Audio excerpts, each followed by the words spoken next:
You mentioned Erika Kirk. I mean, how amazing is she? She is so courageous. I couldn't believe that speech she was able to give in front of tens of thousands in Arizona, but of course millions of people watching online, and finding the strength to forgive the man who killed her husband. She said, "I forgive him because it's what Christ did. It is what Charlie would do." I mean, she is an incredible woman. But Donald Trump also gave a very powerful tribute. This was part of his speech.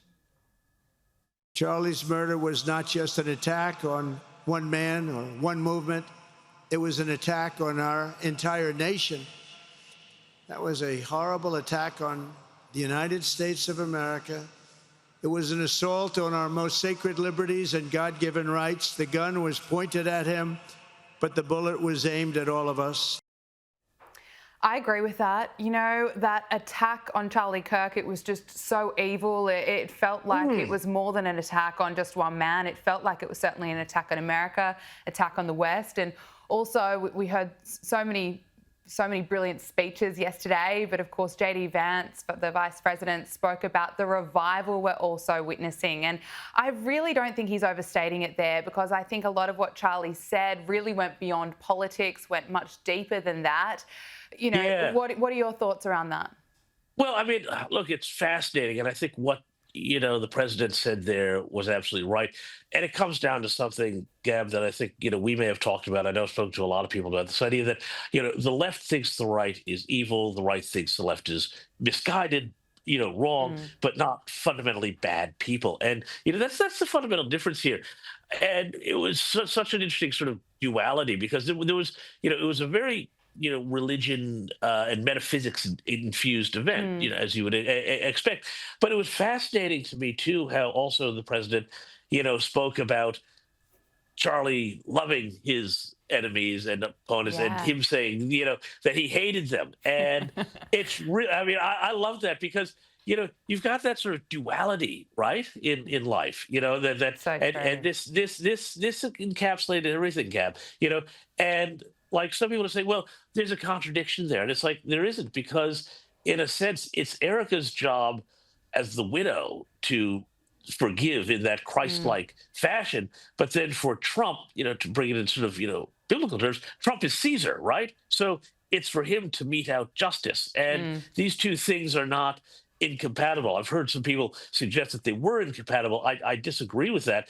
But, I also kind of like feel, having watched that and watched all that, that from now on, whenever I've got a dilemma, it's not going to be like the old cartoon angel and devil on the shoulder. It's going to be like a little cartoon Erika Kirk here and a little cartoon Donald Donald Trump Trump. here saying, saying, how do you deal with these people who are, coming at you, Yeah. Absolutely brilliant. I completely agree with you there, James. Now, we know that the Trump administration is, of course, cracking down on extreme radical left groups fueling political violence. And it's now official. Donald Trump has signed an executive order designating Antifa as a domestic terrorist organisation. The president cited Antifa's pattern of political violence designed to suppress lawful political activity and obstruct the rule of law.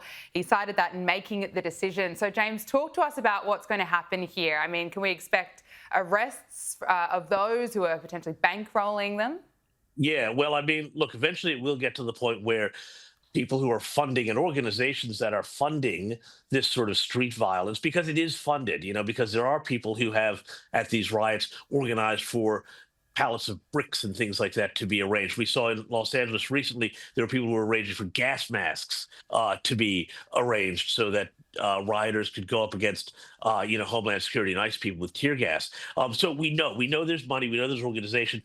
To me, Gab, the really interesting parallel here actually goes back to the 1960s. Now, Lyndon Johnson was president back then. There was a horrific series of lynchings and bombings in the South perpetrated by people associated with the Klan, the Ku Klux Klan, against both Black Americans and white civil rights workers who had also gone down to the South. And LBJ instructed J. Edgar Hoover, who was the head of the FBI, to use the Civil Rights Act to go and prosecute and smash the Klan. And that's exactly what they did. Now, there's a similar parallel here, but I don't think you could use the Civil Rights Act here. Instead, what they should be using is the RICO acts, which were the originally mafia targeting acts that are about racketeering, organized crime, and chasing down money and money laundering and money going to fund criminal enterprises, and use that. And I'm instructing Kash Patel to be using that in the same way that Hoover used the Civil Rights Act against the Klan in the 60s, to Right. use that to go against Antifa here today in the 2020s. Okay, and look, James, I have to ask you about this. Prime Minister Anthony Albanese has been snubbed once again. Oh! He has missed out on securing an official meeting with Donald Trump during his time in New York for the UN General Assembly. I mean, what a joke this is. How embarrassing is this for Australia? It's interesting listening to the White House Press Secretary Caroline Leavitt kind of confirming that Trump will be holding bilateral meetings, of course, with Zelensky, with European Commission Chief Ursula von der Leyen, with Javier Milei, leaders of Qatar, leaders of Saudi Arabia, Indonesia, Turkey, UAE, Jordan.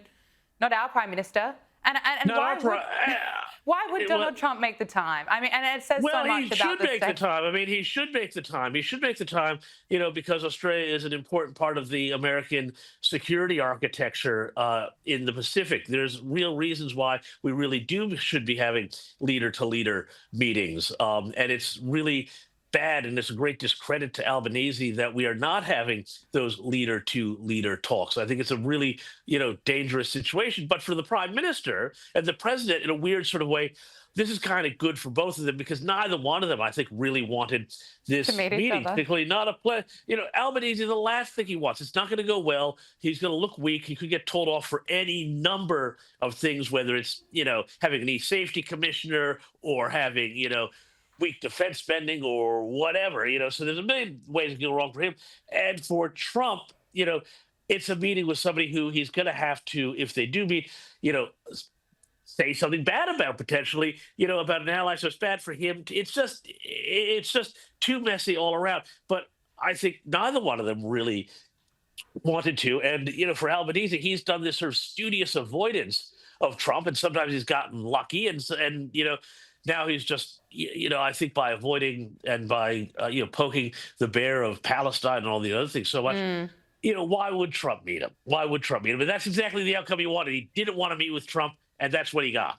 Oh, look, I think I would love that meeting to happen so Donald Trump could, give him a piece of his mind, I guess. Leader meeting. Wouldn't it be brilliant to see? Meeting with a good leader, with a real leader who understands, that our best interests are with the United States, not with China. And that's what we need in this country. But we're stuck with this for the next 2.5 years. I know. And it's so depressing, isn't it, that just yesterday, Anthony Albanese defended Australia's recognition of a Palestinian state just hours after footage was released showing Hamas publicly executing 3 men. So this is at the same time this was happening. Anthony Albanese was formally recognising Palestinian statehood. And again, it just shows, I suppose, where Australia's loyalty is, and it's not with Israel. Well, I mean, this is so bad, because it's like you can have legitimate grievances. I know some people have legitimate grievances with the way Israel has conducted itself in Gaza. That's fine. But it's like you don't, divorce somebody over this one particular thing. There's a long history here that will have to keep going on. There's a lot of different elements to that relationship, including, again, an important security relationship, an intelligence sharing relationship, which is really important. And to, throw a bomb in this metaphorically by, recognizing Palestine and annoying everybody, it doesn't help anybody. But, this is the undergraduate student politics of Anthony Albanese. He's wanted to do this forever, so like he was going to do it. And he doesn't care, and he's rewarded Hamas, and Hamas now thinks like, oh, this is great. We kill a bunch of people, we blow up a bunch of people, we rape a bunch of people, we act, like the worst savages imaginable. And hey, look, we're gonna get a state. How good? It's a joke, Gab. Yeah, Come on. It is such a joke.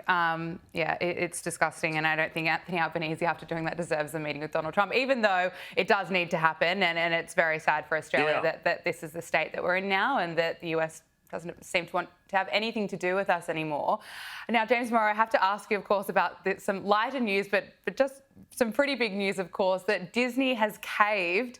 Jimmy Kimmel is now returning. So after lying about the most high-profile assassination since the 60s, being suspended for a week, lefties absolutely losing it. We saw Hollywood celebrities kind of in tears, protesters out taking to the streets, and now Jimmy Kimmel is coming back. Can I get your reaction?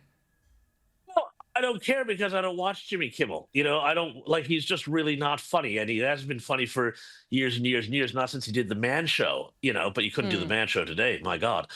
Imagine that. Wow. There'd be a cancellation for you, but that gets down to the huge hypocrisy of this whole thing.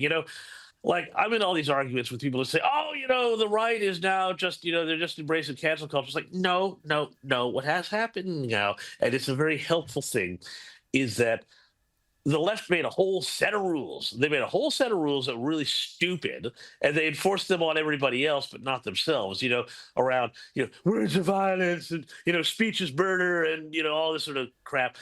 And now it's like, Trump is turning it around on them, and they're being forced to abide by the rules that they set for everybody else. And so I'm like, well, why is this a bad thing? This is not a bad thing. This is actually, like, really, really good. Maybe they'll stop now, but my fear is that, of course, when they do eventually come back to power, which they will, they're going to say, "Oh, hey, let's go harder." So Jimmy Kimmel is like, he doesn't mean anything in the course of this much bigger sort of debate. No, I agree with you there, James Morrow. Thank you so much for joining us on Power Hour. Brilliant to speak with you. Thanks, Gab.